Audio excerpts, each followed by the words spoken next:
26 मई 2014 ये वो दिन था जब नरेंद्र मोदी जी भारत के प्रधानमंत्री के रूप में शपथ लेते हैं। उस दिन से आज 2024 तक उनके द्वारा प्रधानमंत्री के रूप में बहुत सारे डिसीजंस लिए गए, बहुत सारी योजनाएं बनाई गई जिससे इंडिया को economic, infrastructural, health, environmental, geopolitics, educational, national security और भी बहुत सारे सेक्टर्स में बूस्ट देखने को मिला। इस वीडियो में आज मोदी जी के इन 10 सालों के उन अचीवमेंट्स पर डिस्कस करेंगे जिससे इंडिया आज वर्ल्ड के सुपर पावर कंट्रीज में आता है। नंबर 1, धारा 370। धारा 370 के बारे में आपको बहुत सारी चीज़ें पता ही होंगी कि पार्टीशन के पहले इसने कश्मीर को ऐसी पावर दे रखी थी जिससे कश्मीर इंडिया का पार्ट होते हुए भी एक इंडिपेंडेंट नेशन की तरह बिहेव करता था, जिसका फायदा पाकिस्तान इंडिया में टेररिज्म प्रमोट करने के लिए उठाता था। लेकिन जो चीज़ आपको पता नहीं होगी वो ये है कि कश्मीर से धारा 370 हटाने के बाद मोदी जी ने कश्मीर में जो किया वो सबसे बड़ा खेल है। कश्मीर में धारा 370 हटाने के बाद वहाँ प्रेसिडेंशियल रूल लागू कर दिया गया, मतलब कश्मीर अब भारत का स्टेट नहीं बल्कि यूनियन टेरिटरी है। कश्मीर में क्या क्या काम होंगे, वहाँ कौन से रूल्स लाए जाएंगे, कौन से प्रोजेक्ट्स लाए जाएंगे, ये सब डिसीजंस वहाँ के स्टेट गवर्नमेंट्स नहीं ले सकती क्योंकि वहाँ अब कोई स्टेट गवर्नमेंट की असेंबली है ही नहीं।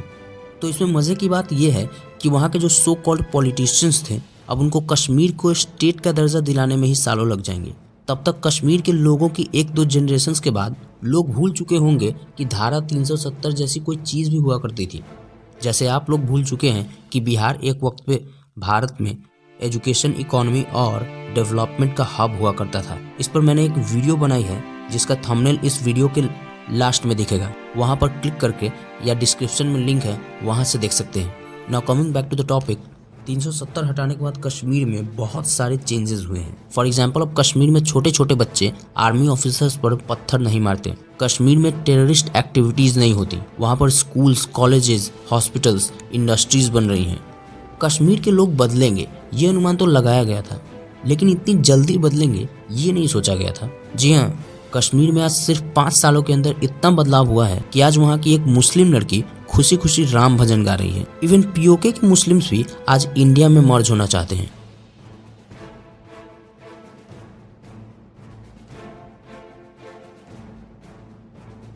ये मैं ऐसे ही नहीं कह रहा, YouTube पर इसकी वीडियो अवेलेबल है, आप चाहे तो देख सकते हैं। कश्मीर के बारे में मैं आपको एक इंटरेस्टिंग बात बताता हूँ।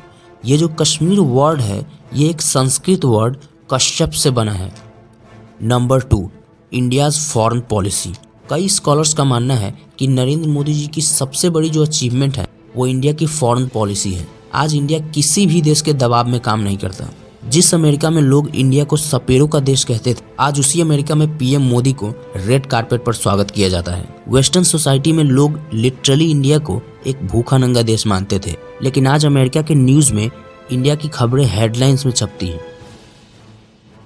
आज इंडिया के फॉरेन मिनिस्टर वो हैं जो रशिया यूक्रेन वॉर के दौरान इंडिया ने रशिया से तेल खरीदने के बाद वेस्टर्न कंट्रीज ने इंडिया को क्रिटिसाइज करने पर ये कहा था कि अगर यूरोप को लगता है कि यूरोप की प्रॉब्लम पूरे वर्ल्ड की प्रॉब्लम है और वर्ल्ड के बाकी कंट्रीज की प्रॉब्लम यूरोप की प्रॉब्लम नहीं है तो ये यूरोप की सबसे बड़ी गलती है।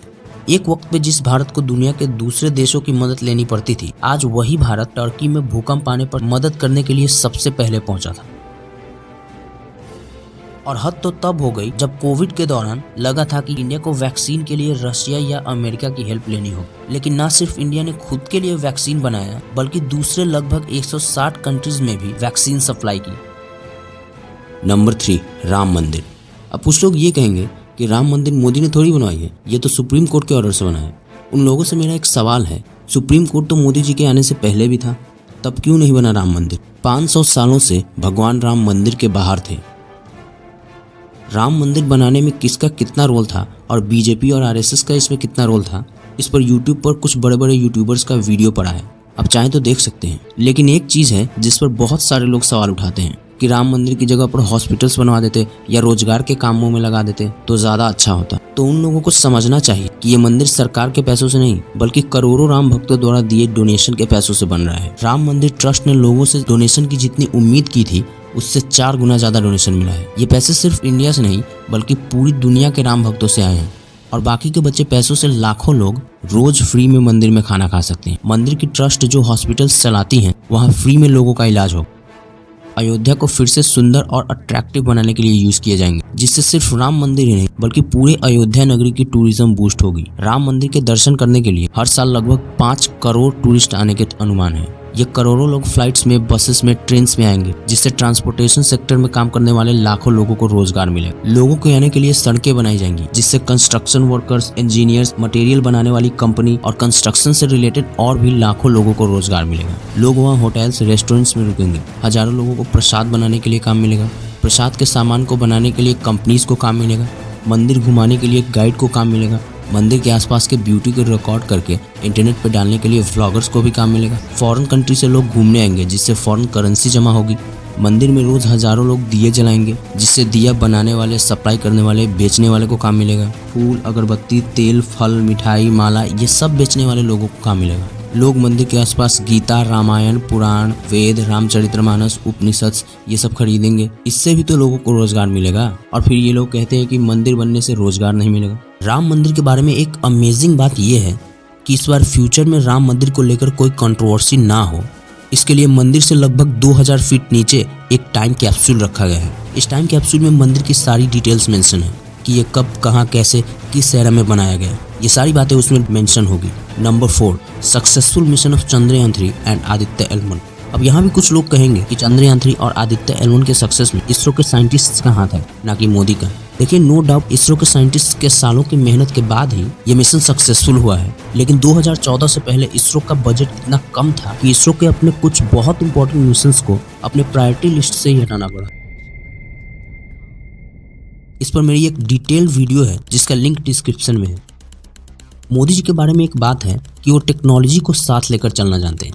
उन्होंने इसरो को इतना सपोर्ट किया है कि 2021 में जब इसरो ने अपने PSLV रॉकेट से ब्राजील के सैटेलाइट्स के साथ साथ 19 और सैटेलाइट्स को लॉन्च किया था, तो उसमें एक भगवत गीता के साथ नरेंद्र मोदी जी की एक तस्वीर भी थी। आज इसरो अपने गगनयान मिशन से इंडियन एस्ट्रोनॉट्स को स्पेस में भेजने की तैयारी कर रहा है। इसरो के इस सक्सेस के one of the reasons Narendra Modi भी हैं। नंबर 5, नोटबंदी। नोटबंदी के बारे में सबसे जरूरी बात जो आपको जानना चाहिए वो ये है कि कुछ लोग कहते हैं कि नोटबंदी उतना बेनिफिशियल नहीं था। इसमें लोगों को बहुत समस्या हुई, जो कि कुछ हद तक सही भी है। लोगों को प्रॉब्लम्स हुई थी, खासकर गरीब लोगों को, लेकिन इसके बहुत सारे फायदे भी हुए थे। एक मोस्ट इम्पॉर्टेंट बात कि नोटबंदी सिर्फ ब्लैक मनी को खत्म करने के लिए नहीं था, बल्कि इसका एक बहुत बड़ा रीजन ये भी था कि इंडिया को डिजिटल इंडिया बनाना है। फिर से कभी नोटबंदी ना हो जाए और फिर से नोट बदलने की झंझट ना आ जाए, इसलिए करोड़ों लोग पैसों को 500,000 के नोट के फॉर्म में नहीं बल्कि डिजिटल फॉर्म में रखना शुरू कर दिया और डिजिटली ट्रांसफर करना भी शुरू कर दिया। और इसी का एक नतीजा है कि UPI आज इंडिया में सबसे ज्यादा फेमस है पैसों को डिजिटली ट्रांसफर करने के लिए। UPI सिस्टम से आज बड़े बड़े देश खौफ खाते हैं। तो ये थी वो 5 अचीवमेंट्स जो 2014 से 24 तक सोशल मीडिया पर वायरल रही थी। लेकिन इंटरनली मोदी जी ने जो किया है ये उसका लगभग सिर्फ 5% है। जी हाँ, एक्चुअली मोदी जी ने इससे भी बहुत बड़े बड़े काम किए हैं। मोदी जी द्वारा बहुत सारी योजनाएं चलाई जा रही हैं, लाइक PM आवास योजना, बेटी बचाओ बेटी पढ़ाओ, स्वच्छ भारत अभियान, PM मुद्रा योजना, अटल पेंशन योजना, स्मार्ट सिटी योजना, स्किल इंडिया मिशन, संसद आदर्श ग्राम योजना, उज्ज्वला योजना। ऐसी 26 से ज्यादा योजनाएं चलाई जा रही हैं, जिससे लोगों को घर, रोजगार, सड़कें, हेल्थ फैसिलिटीज ये सब मिली है। एक और चीज जो मोदी जी के हेटर्स द्वारा फैलाई जाती है कि मोदी जी धर्म की राजनीति करते हैं। एक बात समझ नहीं आती कि धर्म की राजनीति करना गलत क्यों है। हमें प्योरली एक्सेप्ट करना चाहिए कि मोदी जी धर्म की राजनीति करते हैं, क्योंकि वो अपने धर्म की राजनीति में कहते क्या है। क्या वो अपने धर्म की राजनीति में ये कहते हैं कि दूसरे धर्म की हमें रिस्पेक्ट नहीं करनी चाहिए? वो उन लोगों के खिलाफ है जो खुद को उन लोगों की संतान मानते हैं, जिन्होंने सालों पहले आकर हमारे मंदिर तोड़े, भारत की संस्कृति को खत्म करने की कोशिश की। और एक और बात, किसी एक पर्टिकुलर भावना से देश की सारी जनता को जोड़ना, वोट पाने की उम्मीद रखना गलत क्यों है? मेरा मतलब है, फॉर एग्जाम्पल, अगर मोदी जी हिंदुइज्म के नाम पर लोगों को जोड़ रहे हैं और उनसे वोट पाने की उम्मीद रख रहे हैं, तो इसमें गलत क्या है? गलत तो तब होता कि अगर वो हिंदुइज्म के नाम पर वोट भी ले लेते और डेवलपमेंट्स के काम भी नहीं करते, तब गलत होता। लेकिन उन्होंने वोट लिए हैं तो डेवलपमेंट्स के काम भी तो किए हैं। आज इंडिया दुनिया की 5th लार्जेस्ट इकोनॉमी है। पहले इंडिया मोबाइल हैंडसेट्स का इंपोर्ट 78% करती थी और अब 4%, सिर्फ 4% करती है। इंडिया आज ऑटोमोबाइल की होल्डिंग में टॉप 3 कंट्रीज में आता है। UNDP की एक रिपोर्ट कहती है कि मोदी जी के आने के बाद इंडिया में गरीबी उन्मूलन सबसे तेजी से हुआ। आज IMF ये कहती है कि इंडिया में एक्सट्रीम पॉवर्टी में जो लोग, उनकी संख्या आज 1% से भी नीचे है। पहले इंडिया की इकोनॉमी को द हिंदू ग्रोथ रेट कह के मजाक बनाया जाता था, मतलब ये 2% से ऊपर कभी ग्रोथ ही नहीं कर सकते। जबकि आज इंडिया के इकोनॉमिक ग्रोथ रेट 8.7% है। आज इंडिया स्टॉक एक्सचेंज में टॉप 4 में आता है। मोबाइल के मैन्युफैक्चरिंग में इंडिया सेकेंड लार्जेस्ट कंट्री है और इंफ्रास्ट्रक्चर पे इन्वेस्ट करने वाली इंडिया आज सबसे बड़ी कंट्री है। देखिए, हमें ध्यान में रखना चाहिए कि पॉलिटिक्स को हम जितना आसान समझते हैं ये उससे कई गुना ज़्यादा कॉम्प्लेक्स है। पॉलिटिक्स में एक बड़े स्केल पर लोगों का सपोर्ट पाने के लिए किसी चीज़ से उनको जोड़ के रखना पड़ता है। बाकी की पार्टियां भी तो लोगों को सेक्युलरिज्म के नाम पे जोड़ना चाहती हैं, जो कि बिल्कुल ही सही है, लेकिन बशर्ते उनको डेवलपमेंट्स के काम करने पड़ेंगे। अगर मोदी जी हिंदुइज्म से लोगों को जोड़ रहे हैं तो बदले में मंदिर भी तो बना के दे रहे हैं और साथ साथ स्कूल्स, हॉस्पिटल्स, सड़कें, घर, ये सब भी तो बना के दे रहे हैं।